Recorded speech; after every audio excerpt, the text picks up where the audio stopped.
दोस्तों नमस्कार। माँ भारती हिंदी मंच यूट्यूब चैनल पे आप सभी साथियों का हार्दिक स्वागत है। और आज इस क्लास में हल करेंगे एचटेट का मॉडल पेपर 8वां हिंदी और हरियाणा जीके का पार्ट रहेगा।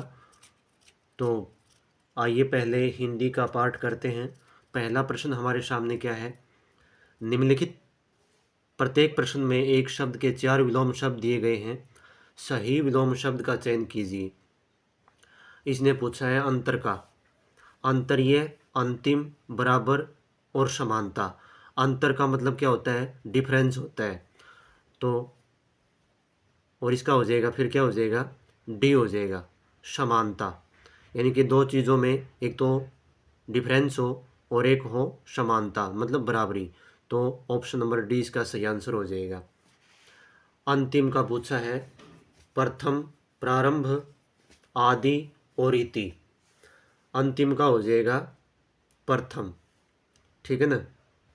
और प्रारंभ का हो जाएगा अंत, आदि का हो जाएगा अनादि, इति का हो जाएगा अथ। ये जो चारों ही हैं, चारों कहीं न कहीं किसी न किसी पेपर में पूछे गए ये, ठीक है ना। तो मैंने आपको ये तीनों और बता दिए हैं, लेकिन अंतिम का होगा प्रथम। अंतरंग का क्या होगा? सबरंग, बहुरंग, बहिरंग और बाह्य। तो अंतरंग का हो जाएगा बहिरंग। क्या हो जाएगा? बहिरंग। नेक्स्ट क्वेश्चन क्या है? निम्नांकित प्रश्नों में शुद्ध वर्तनी विकल्पों का चयन कीजिए। यानी कि जो सही है वो चुनना है हमें। तो पहला है संसारिक, छोटी मात्रा रखो। संसारिक बड़ी मात्रा है। सांसरिक और सांसारिक। तो इनमें से जो सही शुद्ध की बात आएगी तो ऑप्शन नंबर डी सही हो जाएगा। सांसारिक होता है ये। संसार मूल शब्द से प्रत्यय बन गया। क्या जुड़ा? प्रत्यय, इक प्रत्यय जुड़ा, सांसारिक हो गया। अगला देखो, फिर है पांचवा प्रश्न है स्वाभाविक, स्वाभाविक, स्वाभाविक मात्रा बड़ी है और फिर स्वाभाविकी। तो कौन सा हो जाएगा इसमें? ऑप्शन नंबर ए सही हो जाएगा इसका, स्वाभाविक। आधा से वा भा वी व को छोटी की मात्रा आएगी, स्वाभाविक। तो ऑप्शन नंबर ए सही हो जाएगा। आगे देखो, इसमें 4 विकल्प दिए गए हैं, इनमें से एक ही विकल्प तत्सम शब्द वाला है। आपको तत्सम शब्द का चयन करना है। तो तत्सम ढूंढना है। अंगीठी, ये तो तद्भव है। अंगूठी, अग्निष्टिका और अग्निठी। तो इसमें कौन सा हो जाएगा? अंगीठी और अंगूठी तो क्या है? ये तो दोनों तद्भव हैं। अग्निष्ठिका हो जाएगा इसमें, अग्निष्ठिका। ये तत्सम शब्द है। ऑप्शन नंबर सी सही हो जाएगा। अगला है अनाड़ी, अनार्य, अनीर्य, अनिआड़ी। तो इसका क्या हो जाएगा? अनाड़ी तो क्या बन जाएगा? इसका तद्भव है। अनार्य बन जाएगा, अनार्य। ये है तत्सम शब्द। और इसका तद्भव क्या हो जाएगा? अनाड़ी हो जाएगा। फिर है आंवला, आंवलक, आंवलक और आंवला।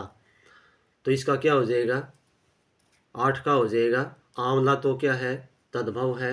आंवलक भी नहीं है, आमलक, आमलक हो जाएगा तत्सम शब्द, ठीक है ना। तो ऑप्शन नंबर सी। आगे है आध, आधा, अर्ध, अद्विभाज्य। तो इसमें आध तो कुछ है ही नहीं, आधा हो जाएगा इसका तद्भव शब्द। अर्ध, अर्ध जो है ये तत्सम शब्द है इसका। ऑप्शन नंबर सी सही हो जाएगा। उत्साह, उत्साह, उत्साह, उत्सोह। तो इसमें क्या है? इसमें तत्सम हो जाएगा ऑप्शन नंबर सी, उत्साह। और उत्साह इसका क्या हो जाएगा? तद्भव हो जाएगा। तो इसका ऑप्शन नंबर सी सही होगा। आगे देखो भाई, फिर है ऊन, ऊनी, ऊर्णा और ऊर्णा। तो इसमें ऊन तो तद्भव शब्द है और इसका तत्सम हो जाएगा ऊर्णा, ठीक है ना। Option number D. फिर है 12 का पूछ रखा है इसमें कंधा, स्कंधा, स्कंध और स्कंधी। तो इसमें कंधा तो तद्भव है और इसमें ऑप्शन नंबर जो सी है ये हो जाएगा तत्सम। स्कंध। फिर पूछ दिया इसने आगे 13 के क्वेश्चन में कि प्रविशेषण किसे कहते हैं। प्रविशेषण विशेष्य के पहले लगने वाला, विशेषण की विशेषता बताने वाला, विशेष्य की विशेषता बताने वाला और विधेय की विशेषता बताने वाला। तो प्रविशेषण होता है जो विशेषण की विशेषता बताता है, ठीक है ना। कि जैसे घोड़ा तेज दौड़ता है, यहाँ तेज और दौड़ता है नहीं, ये तो वो हो गया क्रिया विशेषण। जैसे फूल बहुत सुंदर है, ठीक है ना, फूल बहुत सुंदर है, यहाँ एक सुंदर तो क्या है, विशेषण हो गया। और फिर बहुत, बहुत भी सुंदर की विशेषता बता दी कि भाई कितना सुंदर, बहुत सुंदर। तो यहाँ जो विशेषण की विशेषता बताए वो प्रविशेषण होता है। सार्वनामिक विशेषण कौन सा होता है? संज्ञा के पहले आता है, संज्ञा के बाद आते हैं, सर्वनाम के बाद आते हैं, या उपरोक्त में से कोई भी नहीं। तो सार्वनामिक विशेषण कौन से होते हैं? सार्वनामिक विशेषण संज्ञा से पहले आकर उसकी विशेषता बताते हैं, उसके बारे में अतिरिक्त जानकारी देते हैं। ऑप्शन नंबर ए सही हो जाएगा इसका। अगला प्रश्न देखिए, निम्नलिखित प्रश्नों में से कौन सा विशेषण अधिकारी है, यानी कि विशेषण कौन सा है? चमका, हरी, सुडोल, सच्चाई। चमका भाववाचक संज्ञा है, हरी जातिवाचक संज्ञा है, सुडोल हो जाएगा विशेषण इसमें कि उसका शरीर सुडोल है।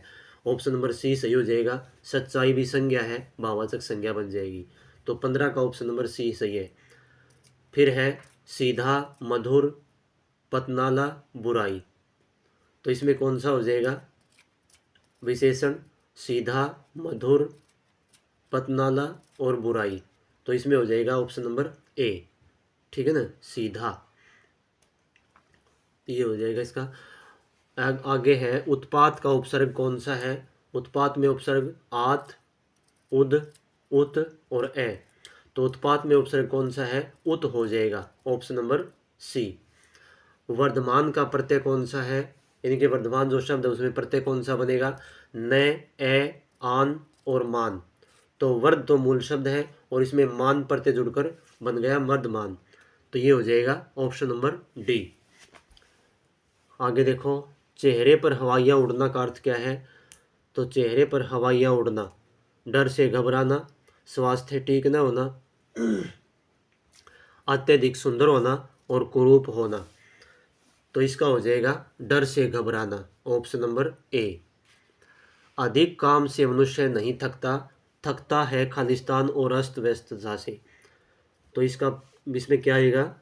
परिश्रम, आलस्य, अनन्य मनसकता, असफलता। तो इसमें क्या हो जाएगा? तो देखो, अधिक काम से मनुष्य नहीं थकता, थकता है तो अनन्य मनसकता, ये हो जाएगा इसमें। अनन्य मनसकता का मतलब क्या होता है? कि उदास मन वाला, ठीक है ना। तो ऑप्शन नंबर सी हो जाएगा इसमें। और देखो आगे, खालिस्तान बुरी लत है। तो लड़ाई, अज्ञानता, मूर्खता, बुरी लत नहीं बला है। और ऑप्शन नंबर डी। तो इसमें क्या हो जाएगा? लालच, ऑप्शन नंबर डी हो जाएगा कि लालच बुरी बला है। ये तो शुरू से ही पढ़ते आ रहे हैं, ऑप्शन नंबर डी हो जाएगा। दीपक तो खालिस्तान ही है, कीट पतंगा भी जलता है। तो दीपक तो इसमें आ जाएगा क्या? मरता, उड़ता, जलता, जीता। तो दीपक तो जलता ही है, दीपक तो जलता ही है, कीट पतंगा भी जलता है। तो इसमें भी क्या आ जाएगा? जलता आ जाएगा, ऑप्शन नंबर सी। नेक्स्ट देखो, सही वाक्य का चयन कीजिए। देश सदा महात्मा गांधी का ऋणी रहेगा। देश महात्मा गांधी, देश महात्मा गांधी का देश सदा ऋणी रहेगा। महात्मा गांधी का सदा देश ऋणी रहेगा, या फिर देश महात्मा गांधी का सदा ऋणी रहेगा। तो कौन सा आ जाएगा इसमें? देखो, तो इसमें हो जाएगा ऑप्शन नंबर डी, देश महात्मा गांधी का सदा ऋणी रहेगा। और जो तीन ऑप्शन है इनमें किसी में मतलब वर्णक्रम अशुद्धि है, किसी में कौन सी अशुद्धि है? तो ऑप्शन नंबर डी हो जाएगा इसमें। अगला देखो क्या है, ये भी इसी प्रकार से दिया है। सही वाक्य का चयन कीजिए। परिवर्तन का यह अर्थ नहीं कि कदापि अतीत को की सर्वथा उपेक्षा की जाए। परिवर्तन का अर्थ यह है कदापि नहीं कि सर्वथा अतीत की उपेक्षा की जाए। परिवर्तन का अर्थ यह है कदापि नहीं कि अतीत की सर्वथा अपेक्षा की जाए, और परिवर्तन का अर्थ यह है कदापि नहीं कि अतीत की सर्वथा उपेक्षा की जाए। तो ये हो जाएगा ऑप्शन नंबर डी। परिवर्तन का अर्थ यह है कदापि नहीं, कदापि का मतलब होता है कभी भी, कि अतीत होता है भूतकाल, बीता हुआ समय, सर्वथा सदा, यानी कि सब ओर से, सब ओर से होता है इसका उपेक्षा की जाए। उपेक्षा मतलब उसकी बुराई, उसकी निंदा। तो ऑप्शन नंबर डी इसका सही आंसर हो जाएगा। ये और देखो, निम्नलिखित वाक्यों में सही वाक्य का चयन कीजिए। हाँ, इसमें क्या हो जाएगा, जानते हैं किसी को इस बात का को सताया न जाए। जानते हैं इस बात को किसी को सताया न जाए, सताया नहीं है भाई, बताया है ये, ठीक है ना, बताया है ये, मिसप्रिंट हो रहा है सभी में। इस बात को जानते हैं कि किसी को कि सताया नहीं जाए, और इस बात को जानते हैं कि किसी, हाँ ये सताया ही है, ये ऊपर वाले वाक्यों में जो थोड़ी बात को घुमा रखा है।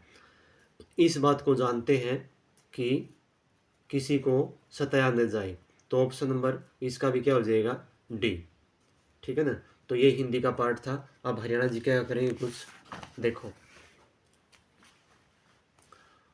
भारत सरकार ने 23 अप्रैल 1996 को खालिस्तान की अध्यक्षता में विद्यमान राज्य पंजाब के विभाजन और नए राज्य हरियाणा की सीमाएं निर्धारित करने हेतु आयोग बनाया था। तो कौन सा आयोग था ये, न्यायमूर्ति जे.सी. शाह है, न्यायमूर्ति काटजू, न्यायमूर्ति दीपक मिश्रा, न्यायमूर्ति राजन गोगोई। तो ये थे न्यायमूर्ति जे.सी. शाह आयोग बनाया था ये, ठीक है ना, ये ध्यान रखना है। खालिस्तान को उर्दू काव्य की समीक्षा का पहला घोषणा पत्र माना जाता है। तो किसको, मुकद्दम ए शेर शायरी, यादगार ए गालिब, हयात ए सादी, वो नाबियों में रहमत लकाब पनाए वाला।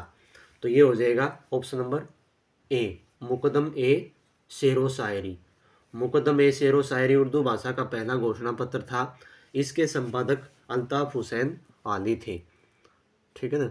अगला देखो, बाण भट्ट के हरिश्चरित के संबंध में निम्नलिखित में से कौन सा कथन असत्य है, यानी कि जो सही नहीं है वो दे बताना है। उसका प्रथम अध्याय लेखक के जीवन और परिवार को समर्पित है। पांचवा अध्याय हर्षवर्धन के पूर्वजों से संबंधित है, और छठा और सातवां अध्याय हर्षवर्धन के युद्धों और विषयों से संबंधित है, और डी का है अंतिम अध्याय विंध्य के जंगलों में रहने वाले विभिन्न धार्मिक संप्रदायों का विवरण देता है। तो इसमें असत्य कौन सा है, असत्य है पांचवा अध्याय हर्षवर्धन के पूर्वजों से संबंधित है। ये इसका सही आंसर हो जाएगा, ऑप्शन नंबर बी। हरियाणा की पहली सशस्त्र बल तैयारी संस्था खालिस्तान में स्थापित की जाएगी। सशस्त्र बल तैयारी संस्था पानीपत में, सोनीपत में, चंडीगढ़ में या हिसार में। तो ये सोनीपत में तैयार की जाएगी, ये स्थापित की जाएगी सोनीपत में। सोनीपत में हरियाणा की पहली सशस्त्र बल तैयारी संस्था स्थापित की जाएगी। पानीपत में क्या है, पानीपत में काला अम्ब नामक स्थान पर वार हीरो मेमोरियल स्थापित किया जाएगा। चंडीगढ़ में क्या है, राजीव गांधी चंडीगढ़ टेक्नोलॉजी पार्क। हिसार में क्या है, राष्ट्रीय स्तर का संग्रहालय जो कि राखीगढ़ी में है। आगे देखो,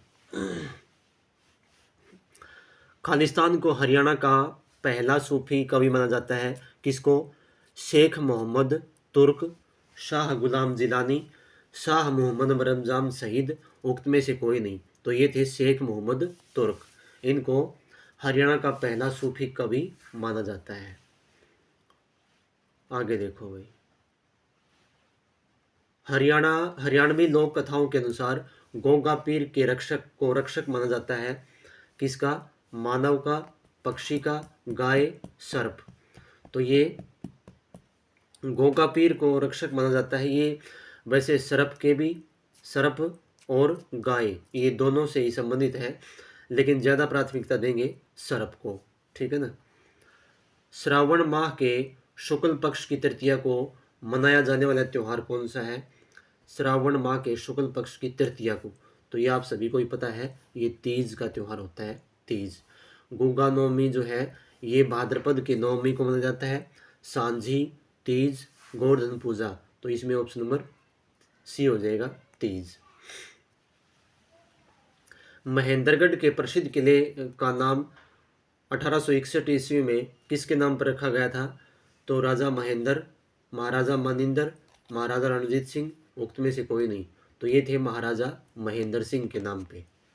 ठीक है ना। आगे देखो, लेखकों के सिंधु घाटी सभ्यता के दृष्टिकोण पर विचार करें और चुने कि निम्नलिखित में से कौन सा सही सुमेलित नहीं है। तो देखो, अब गार्डन चाइल्ड, सिंधु घाटी के लोग सुमेरियन प्रजाति के थे। आर.डी. बनर्जी के अनुसार सिंधु घाटी के लोग द्रविड़ थे। डॉक्टर गुदा के अनुसार सिंधु घाटी के लोग मिश्रित प्रजाति के थे। जॉन मार्शल के अनुसार सिंधु लोग मंगोलियन प्रजाति के थे। तो इसमें कौन सा हो जाएगा सही सुमेलित, कौन सा नहीं है? जॉन मार्शल वाला, सिंधु लोग मंगोलियन प्रजाति के थे। जॉन मार्शल के अनुसार सिंधु लोग मंगोलियन प्रजाति के थे, यह कथन असत्य रहेगा। ठीक है ना। बाकी और सभी सुमेलित हैं। तो दोस्तों, ये थी आज की क्लास। कैसी लगी बताना, अपने साथियों को शेयर करना। मिलते हैं जल्द ही नई क्लास में। धन्यवाद। जय हिंद, जय भारत।